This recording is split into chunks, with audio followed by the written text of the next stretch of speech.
İnsan bəzən sözlə ifadə edə bilmədiyi hissləri təbiətdə tapır. Dənizin sonsuzluğunda rahatlıq, dağın ucalığında güc, ağacın sükutunda isə həyatın ən böyük həqiqətlərini görür. Ağac sadəcə gövdə, budaq və yarpaqdan ibarət deyil. O, torpaqla səma arasında canlı bir körpüdür. Kökləri keçmişə bağlanır, budaqları gələcəyə uzanır. Hər ağacın öz hekayəsi, öz yaddaşı var.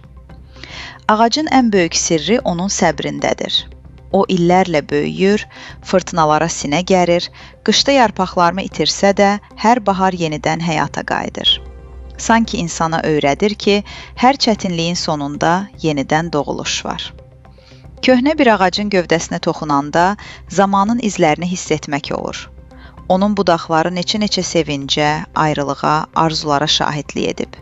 Danışmır, amma sükutu ilə çox şey söyləyir. Ağacın kölgəsi isə təkcə günəşdən qoruyan yer deyil. O kölgədə insan təbiətin sakitliyini, həyatın gözəlliyini duyur. Bəlkə də buna görə insanlar ağac əkəndə yalnız bu günü deyil, gələcəyi düşünürlər. Ağaclar bizə köklərimizə bağlı qalmağı, səbirli olmağı və həyatın davamlılığını öyrədir. Onlar təbiətin səssiz şairləridir.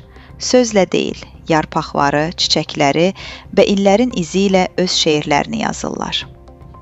Ağaclar torpağın yaddaşı, göyün duasıdır. Onların sükutunda dünyanın ən gözəl nəğməsi gizlənir.